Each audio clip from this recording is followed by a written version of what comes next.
Hi everyone, Phil from Tech for Techs here.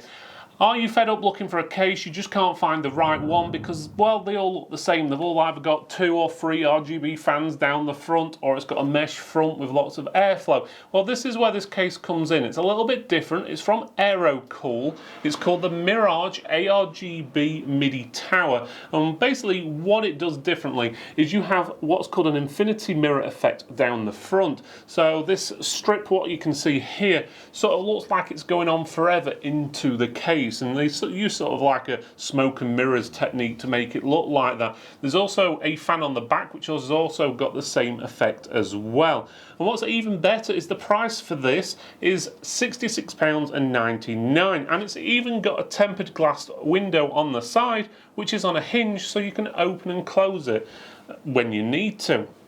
If you're interested in purchasing this, click the links in the description below. Before we go on to the main video, if you would do us a favour, click that like button, subscribe, click the bell as well. That way you'll get notifications of new videos and live streams we do. Again, doing all these things helps support the channel, and helping to support the channel allows us to release more videos, better quality videos, and more content exclusively just for you. Okay, so let's have a look at this AeroCool ARGB mid-tower case. So it features the glass panel on the side, but it's also got what they call the infinity mirror effect on the front in this area here, which we'll show you a little bit more in a few minutes. But let's go around the case and have a look what we've got first of all. So on the front, as we said, as you can see here, we have got the infinity mirror area there. It has got a little bit of plastic protecting it. Let's just peel that off. You can't really see much, but this whitish area here will light up, obviously red, blue, green, whatever colour you want it to, multicoloured, and it will sort of send a picture or an infinity effect going all the way back into the case, so it makes it look like the lights go all the way inside. You'll see that from the B-roll, which hopefully is showing right now.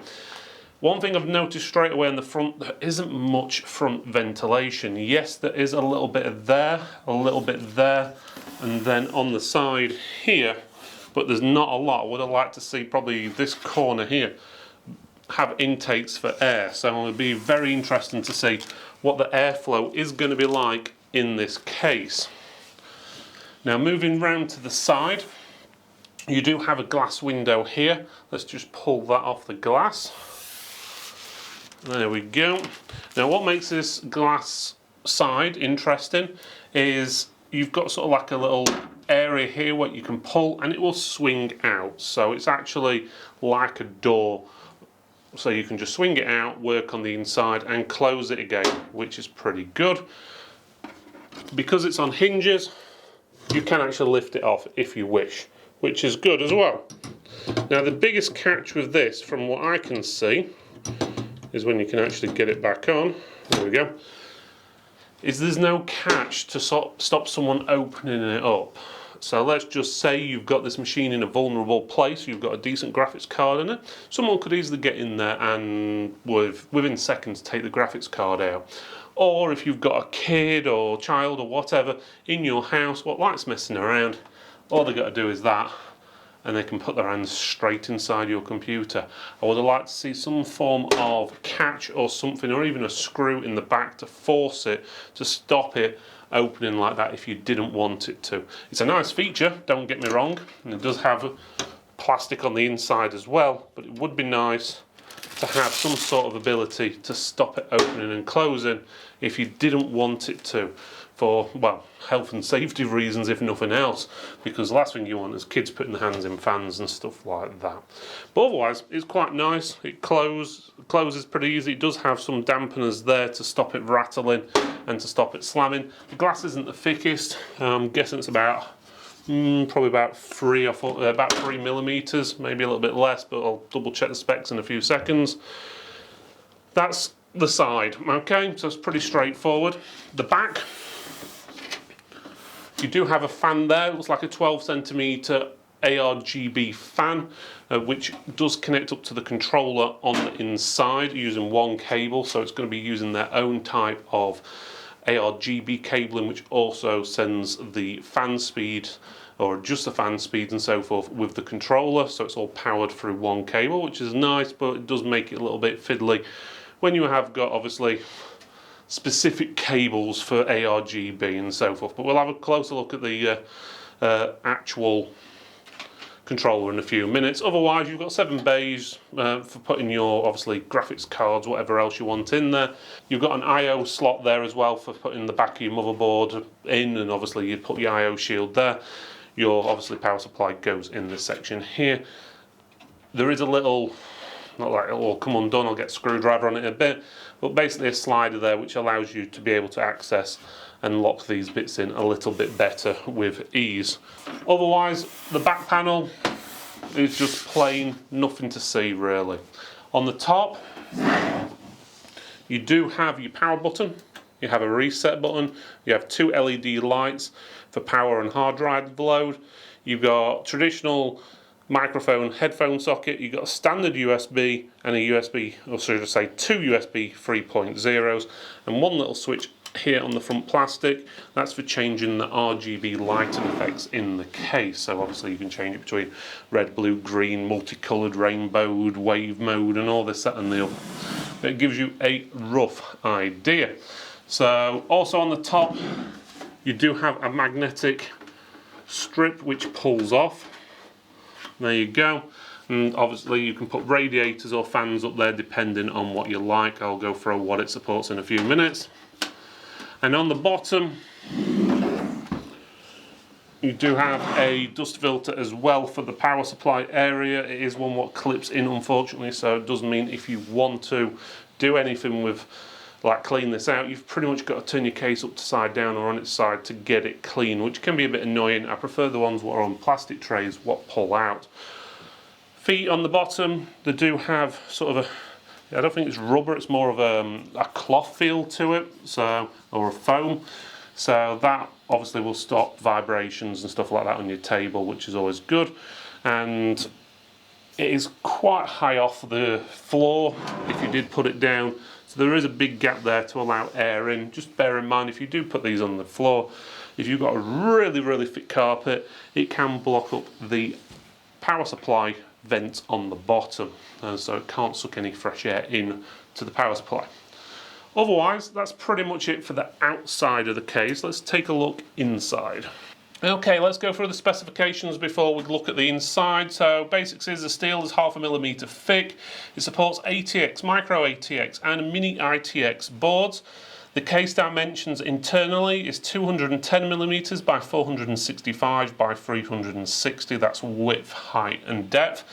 And the overall case dimensions is 216 by 499 by 417.5 millimeters, and again that's width, height and depth. It supports 2 3.5-inch bays, or drives should we say, so for example traditional hard drives, and it also supports up to 5 2.5-inch drives. Bear in mind, if you're using 5 2.5-inch drives, so like SSDs and so forth, if you're using all 5, you wouldn't be able to use the 2 3.5-inch drives, so you've got to balance it. Expansion slots, that's how many PCI slots there are basically on there, is 7. Supports GPUs, that's your graphics cards, up to 356 millimeters without the front fan. That means if you're not going to put front fan on the front of the case. And it supports a CPU height of 162 millimeters. So cooling, you can support either 2 140 mils or 3 120s on the front. On the top is 2 120s or 2 140s. On the rear is a 120 max, which they've already included an RGB fan anyway. And the power supply shroud can support 2 120mm fans as well. Liquid cooling on the front, you can put 120, 240, 280, 360 radiators, and on the top you can do 120 and 240 only, and the rear is 120. So it gives you a rough idea. Okay, so let's open this up. So, as we said, you just pull here, it opens up. There is a manual inside which is mainly picture diagrams but tells you how to insert things and so forth, which we're not going to read any of that rubbish. The glass, as I said, just lifts up. It's not very thick, couple maybe 3mm thick. It doesn't specify on the information I've got how thick it is, but I'd say 2 or 3mm. And there you are, you're on the inside. To get to the other side, it's 2 thumb screws like most traditional cases these days. Just unscrew both of those and then it just pulls. There's nothing holding it on really, so just hold on to it when you do pull it out. Otherwise, that's pretty much it for those. Let's look at the front side first. So, as we said, it's got one 120mm fan in. This one does not have any fans on the front or on the top built in. Apparently there is a model out there, which I've not seen, which does include 3 120mm fans. So I'm presuming that's 2 on the front, 1 on the back. But again, I have not seen that, so I can't comment too much on that one. Also on the inside, you've got a nice cutout down the bottom here. That's for obviously your radiator to go in. And you can potentially screw 2 fans onto the hard drive cover as well, which has got 2 holes for cabling as well if you wish to put cables through there like audio, USB, even your 6 or 8 pin power for your graphics cards if you are using them. That's if you can even get hold of any. And otherwise, it's pretty straightforward. The power supply bay, or should I say the power supply shroud, has got a cutout in it so you can see the name and the brand of the power supply, which is good if you've got a decent name one, but if you've got a rubbish power supply, everyone's going to know because they can see. Would it be nice to have some sort of cover like a plastic or rubberized cover to put over there, which has got probably AeroCool's name on it instead of the brand of power supply, just in case you didn't like it because your power supply was called Value Compute Power Supply something or other.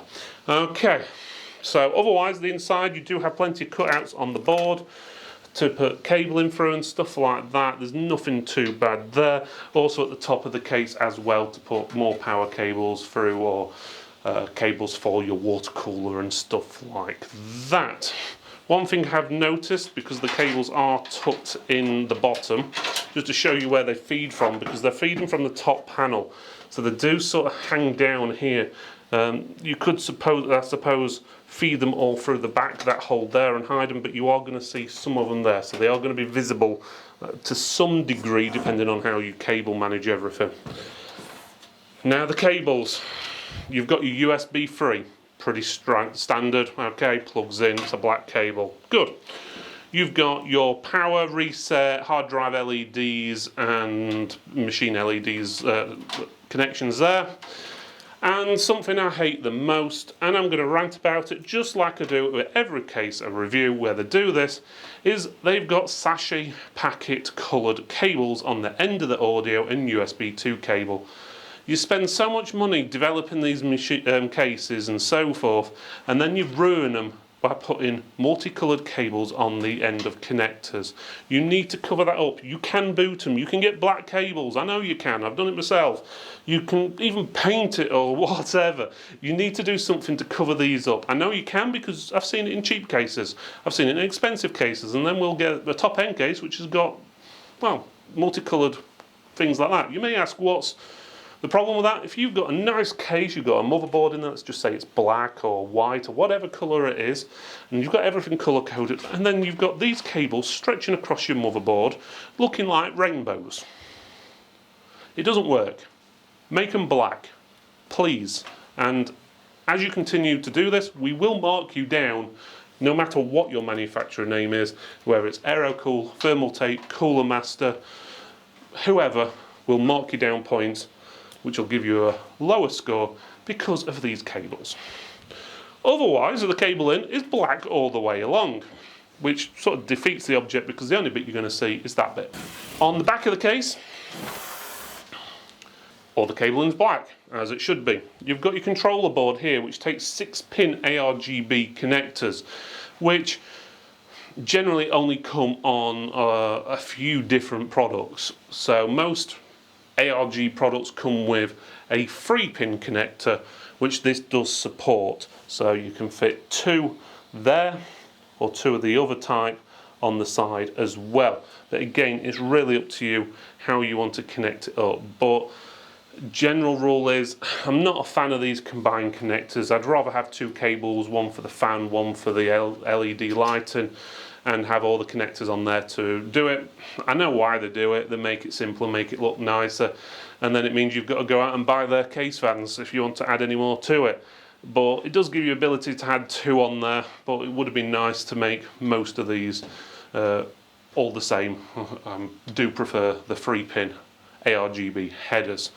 So on the back, as you can see, you've got all the cutouts, everything else like that.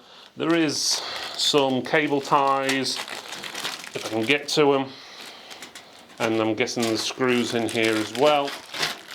Yeah, you've got screws, you've got a back plate as well, a couple of flat thumb screws which you can use, and you've got all the screws you basically need for a case.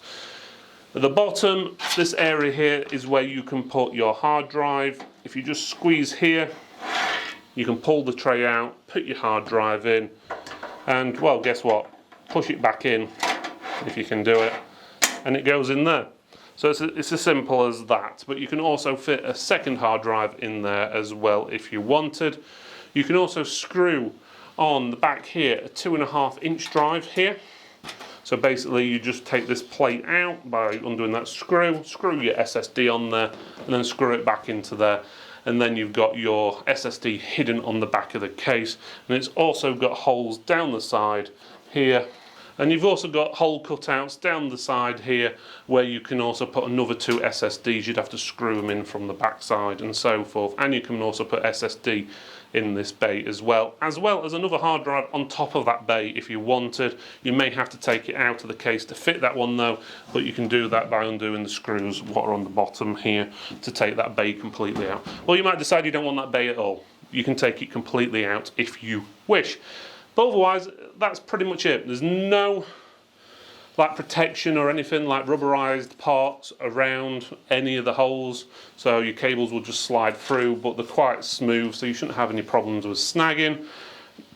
You've got a big enough hole here cut out for the back of your processor.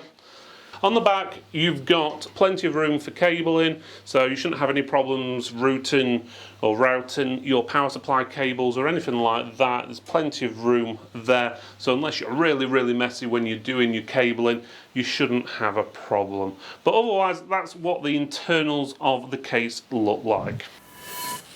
Okay, so let's have a look at the lighting effects. I've opened the window on the side, so it's on a hinge, so we can just position it there out of the way. But as you can see, it just opens and closes to however you want. But the effects, because it's got a controller built into the case, you can hook up other things like this water cooler we've got here, which is also a Mirage water cooler from AeroCool. So that's the Mirage 5, so you can connect that up easily with the controller as well as any other real ARGB devices, so you're pretty good there. Again, if you want to hook it up to the motherboard, you can hook them up to the motherboard if you wish and use your controller on your motherboard. But if you're just using the controller, you won't be able to change, for example, your RAM colour, graphics card colour, motherboard colour, or anything like that. You'll only be able to hook up the things that you've got directly connected to that controller. So you press the button on the top and it changes the effect. And as you can see there, you can have it on red. You can have it on, I'm guessing that's sort of an orangey yellow. That's more of a yellow, green, light blue, dark blue, pinky purple, white, and then it goes into a cycling mode between different colours you can have. Press it again, you've got sort of a disco-y effect, or with all the RGB colours strobing through. Press it again, it's a little bit more flashy.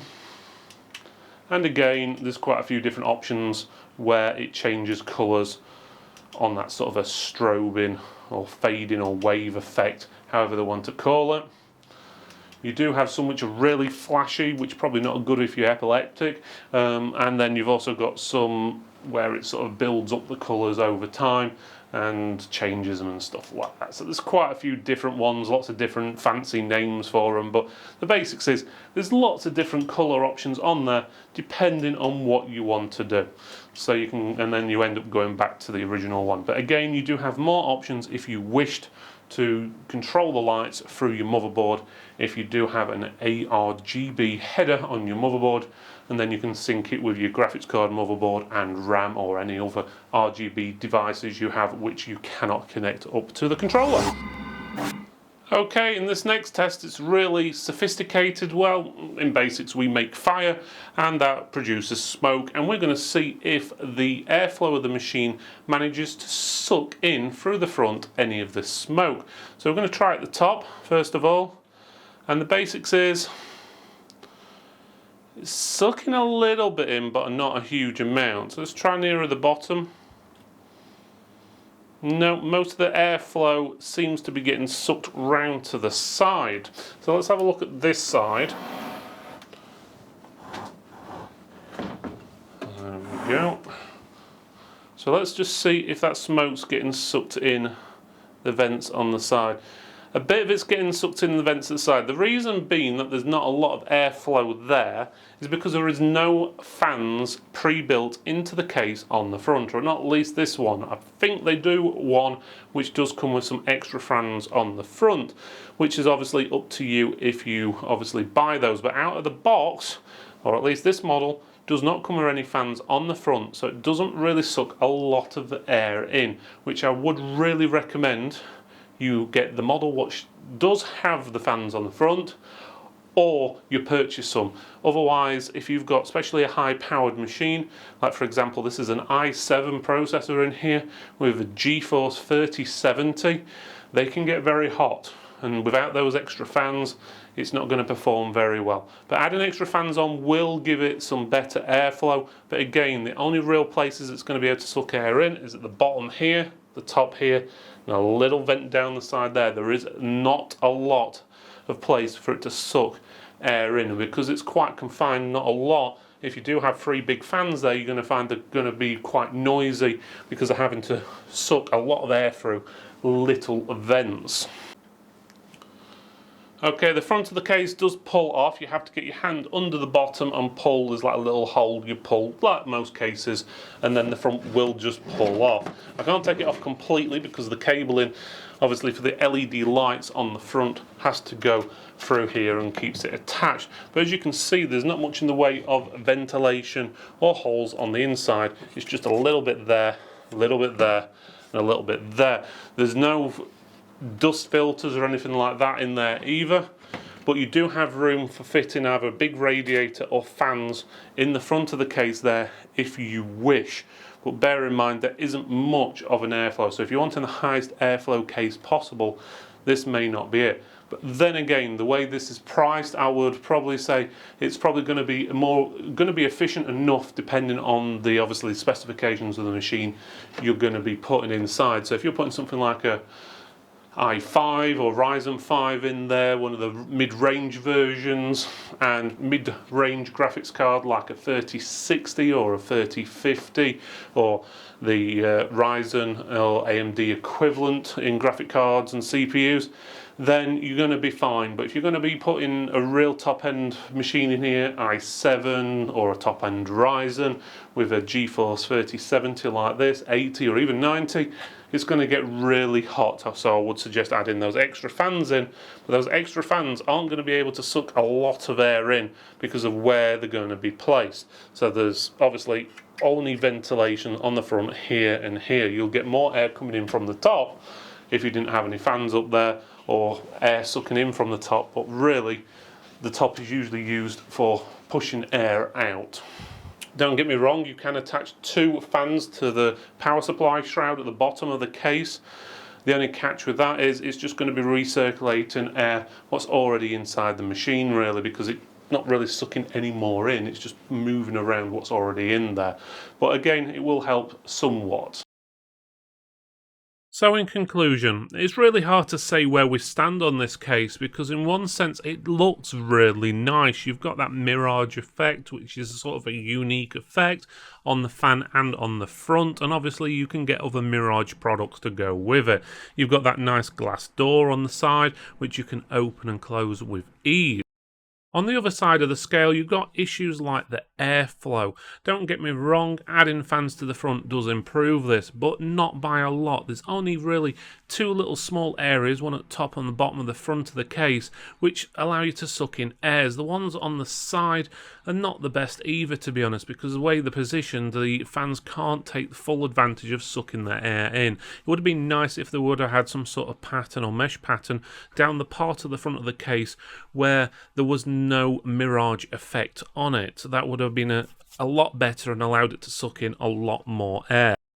When we put our test rig components inside of the machine, we found that the 3070 graphics card was running between 8 and 10 degrees hotter, and our 10700KF Intel i7 processor was running roughly 5 to 7 degrees hotter, which isn't brilliant. On top of that, you got a few multicolored cables and so forth, which again, it's not needed in a case these days. There's plenty of ways to hide multicolored cables. As well as the vent on the bottom, I would have preferred that if it was slidable, so it was easier to take out rather than being clipped in and having to turn the machine on its side or upside down to take it out and put it back in properly. So overall, it's hard to say exactly what to score this, but what I'm going to say is I'd recommend this case if you want a nice looking computer which is probably low to middle low end, probably at the most probably a 1650 graphics card and probably an i5 or Ryzen equivalent processor. I wouldn't go for a top end processor or graphics card in there. It's just going to get too hot, and I would recommend if you are going down the route of something along that lines, you get something what has got plenty of airflow from the front of the case. Thank you for watching this video, everyone. It's really appreciated you made it all the way to the end. Please make sure you subscribe, like, comment, and even click that bell so you get notifications of new videos and live streams. It does help support the channel, and supporting the channel basically means that we can release more content for you and also better quality content going forward. Thanks again for watching, and I'll see you next time.